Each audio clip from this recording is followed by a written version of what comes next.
dadkii dhammaa indhaha ay wada taagayaan. maami cibaado waxay ku noqotay arrin kadis ah aynan filaynin. laakiin muxuu Cabdalle sameyn doonaa? waxaa dhacday Cabdalle in uu meeshii asagoo argagaxsan oo yaaban uu ka degto, uu hooyadiis u tago oo madaxa ka shumiyo, uuna meeshii microphone soo qaato aad iyo aad asagoo coddheer ku qaylinayo oo yiraahdo sidee u qanciyaa xaaskeyga, maxaan ku sameeyaa hooyaday, sideena xaaskeyga u qanciyaa, xaaskeyga aan qanaaco u tusaa, hooyadeyna maxaan ku sameeyaa si u qanacda xaaskeyga, ayuu 3 mar ku soo celiyay. ilmada Cabdalle waxay uga socotaa sida roobkii oo kale. dadkii meesha jooga qof kasto wuu anfariirsan yahay, waa la yaaban yahay. waxa meesha ka jiro waa la wada fiirsanayaa.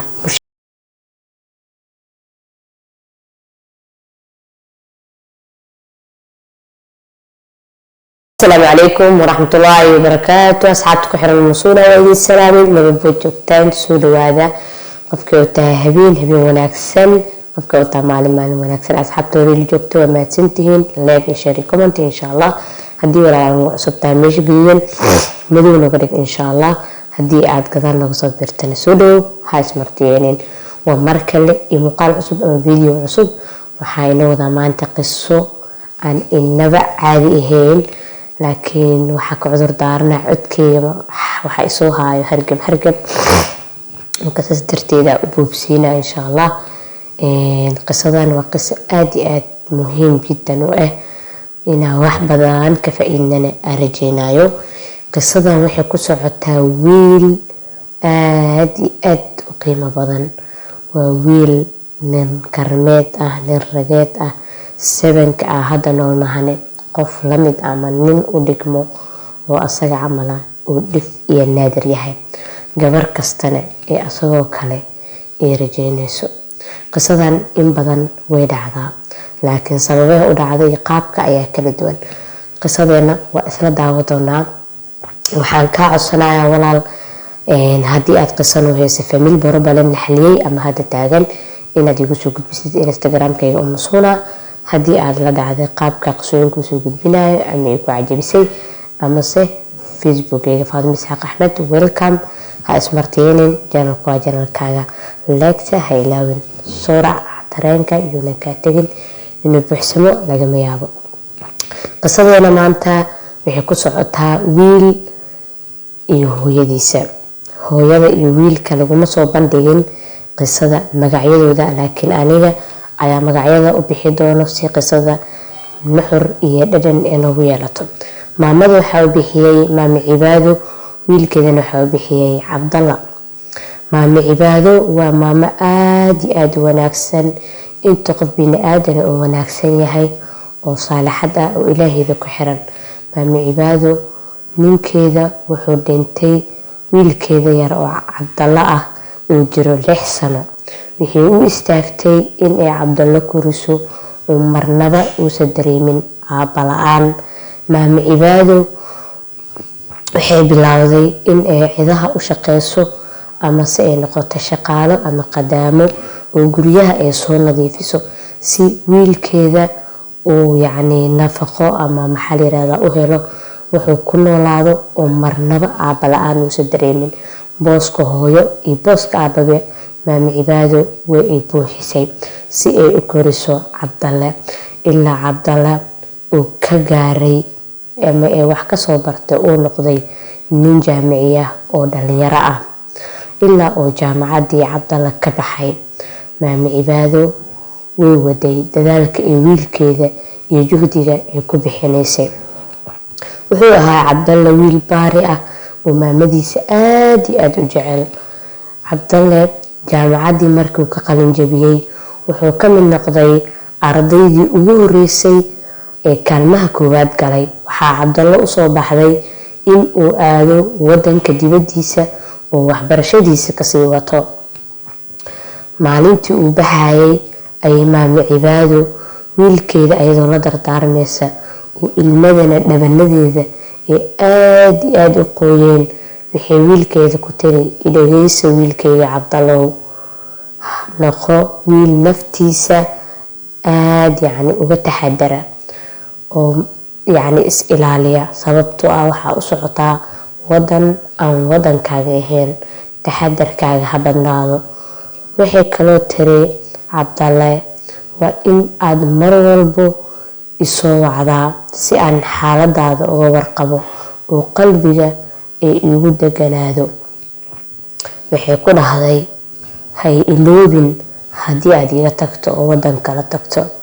laakiin Cabdalle aad ayuu ugu qoslay maamadiisa ama uu dhowl cadeeyay. wuxuu dhahay maama maxaad u leedahay ha ihilmaamin asagoo ilaahay subxaanahu watacaala igala kaa dardaarmay nabi maxamed sallallahu calayhi wasalamna uu igala kaa dardaarmay uuna yiri nabiga sallallahu calayhi wasalam aljannatu taxta aqdaami lummahaat jannadu waxay hoos taalaa lugaha hooyooyinkiin iyo haddii aad hooyadaa raali gelisid ilaahay ayaad raali gelisay haddaad ka xanaajisidna ilaahay ayaad caragelisay. maamo cibaado aad ayay ula dhacday hadalka Cabdalla wayna qanacday. sidii ayuu Cabdalla ku baxay wuxuuna aaday safarkiisii waxbarasho ee dibadda ahaa. wuxuu maqnaa Cabdalla waqti aad u dheer. wuxuu soo laabtay asagoo soo dhamaystay daraasadiisii ama waxbarashadiisii. maamo cibaado waxay soo dhaweysay markuu wiilkeeda imaaday ayadoo aad u faraxsan.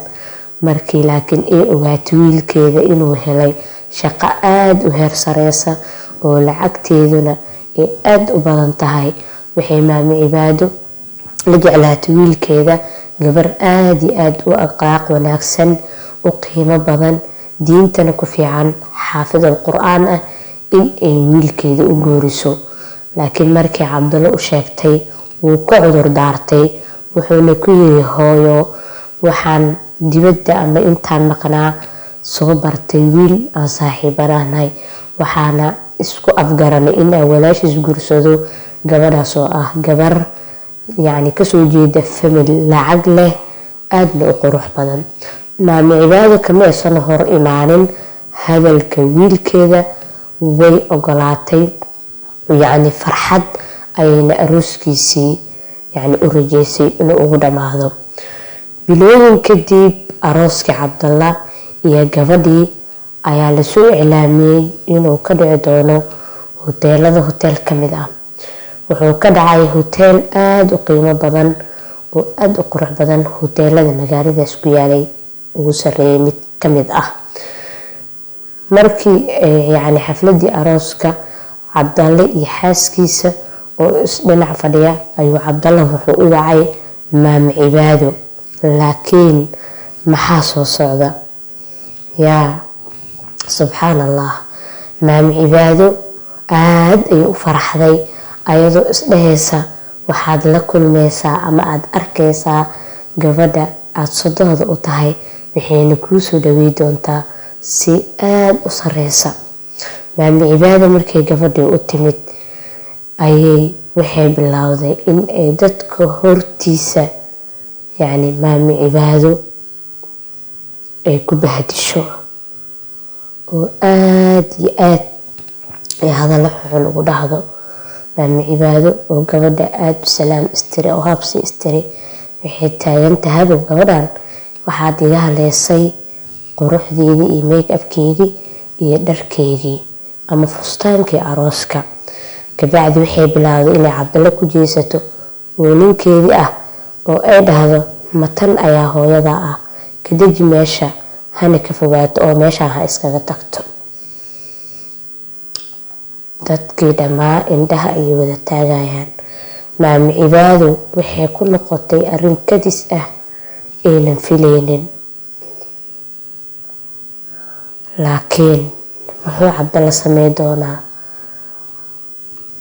waxaa dhacday Cabdalle inuu meeshii asagoo argagaxsan oo yaaban uu ka degto وهويديس أطبو ومدحة كشميو ونماشي يعني ميكروفون سوقعته aadi asoo coddeed ku qaylinaayo oo yiraahdo sidee yani u qanciyaa xaaskeyga maxaan ku sameeyaa hooyaday sideena xaaskeyga u qanciyaa xaaskeyga aan yani qanaaco u tusaa hooyadeyna maxaan ku sameeyaa si u qanacdo xaaskeyga ayuu 3 mar ku soo celiyay ilmada Cabdalla waxay uga socotaa sida roobkii oo kale dadkii meesha jooga qof kasto wuu anfariirsan yahay waana yaaban yahay waxa meesha ka jiro waa la wada fiirsanayaa mushaahidiin alkiraam Cabdalla wuxuu bilaabay inuu iska siibo faraantigii oo ku tuuro gabadhii lugaheeda kadibna uu u tago hooyadiis oo dhaha aniga hooyadii ayaan doortay wuxuu Cabdalla sheegay dadka hortooda arin aad uga yaabisa dadkii dhan hadaba maxay adiga kula tahay wuxuu sameeyay Cabdalla arin aad cajiib u ah nin kastana uu sameey karin ilaa nin dhaafay oo nin karmeeda maahan wuxuu sameeyay gabadhii hooyadiis dadka ku horbahadishay ku ceebeysay ku horfadeexeysay in uu ayadana meesha ku furo Cabdalla wuxuu gacanta qabsaday hooyadiis meeshii uu ka tagay magaaladii oo dhan waxaa qabsaday sheekadii Cabdalla gees min gees ay gaartay maalintii dambe ama subaxdii xigtay waxaa Cabdalla u imaaday nin aad u wanaagsan oo magaalada deganaa wuxuu ku yiraahday waxaa isoo jiidatay sida aad baar ugu tahay hooyadaada waxaan ku siinayaa gabadhayda u maleynayay nin ka wanaagsan in ay gabadhayda heli doonto maama cibaado ayaa hadalkii maqashay oo aad ugu faraxday ayadoo dhoola cadeynaysa ay wiilkeedii waxay ku tiri waa waalidka ama aabaha gabadhii aan ku sheegayay ilaahay ayaa yani kuusoo birbiriyay ama kuusoo iftiimiyay oo yani gabadhaas wanaagsan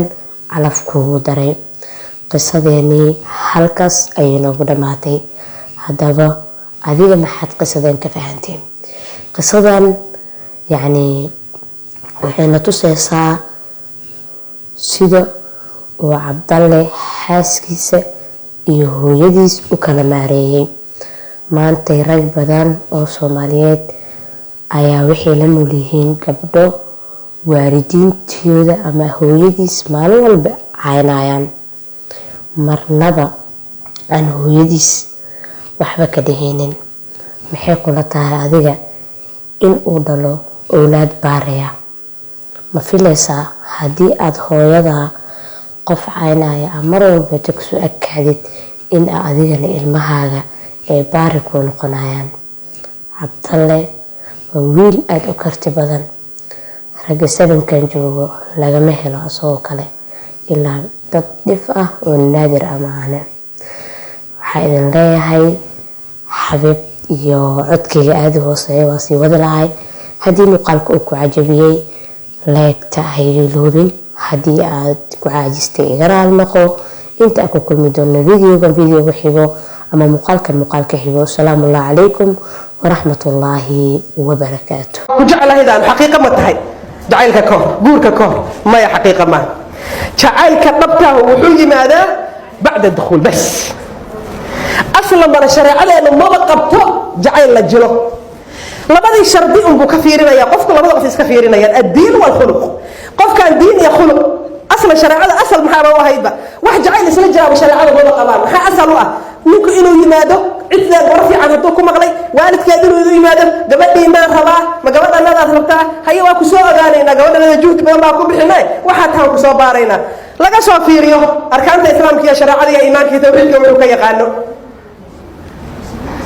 خلاص هدي دينتي سي خلقي سو توسو gabadhii in la yiraahdo hooyo alxamdulillah guurna waad gaartay qofkaana waa noo ka soo doontay kufna waa u aragnay oo isakhaaraysan insha Allah ta'ala خلاص reerkiisaas la isugu dhifo jacaylkii markaas kadib ha u bilowdo ilaahay sheegay iyo ixtiraamkii iyo halkaasuu ka bilaabanaya laakiin jacayl bannaanka lagu soo dhameeyey gudaha la iskulama tago boonjuu ku dhammaadaa idan markay guriga isla tagaanba intii beentahay waa isla soo jireen ogtahay marka ugu horreysa la isu guriga waa dirirayaan maxaa kale jacayl maba harin badee intii beentahayda hore isugu soo sheegeen marka jacaylka xaqiiqda ahu waa bacda dukhuul gabaray jacayl baa ninkan la jiraaya asagoo ajnabi iga ah yaan hoteelada u raacaya waa la soo cashaynaya ceeb waa ceeb digirta gurigiina ka fiican shawarmada digirta gurigiina ka fiican ayadana ka macaan maxaa yeelay cifadii gurigiina sharaftaadii baad ku cunaysaa tan laakiin sharaf daraad ku cunaysaa teeda kaleeto waxaan maqli jiray xoolo ragad xagee ka xisaabsan yihiin waxbaa la sheegi jiray kista xabadda shawarmada aday kaa go'anta macbaha kaaga go'naatee xabadda shawarmada waa kaa go'an tahay maxaa kuu galay wax kuu galay lama arko idan xabadiisa shawarmada ah $2 oo bajaajka $1 oo telefoonka waxa dhan aday kaa jaranta ku xisaabta wiil fiican waa ficnaana ma jirto dabanka maalin la soo galay kistaas buugay ku qoran tahay gabar ay ku xisaabtan taas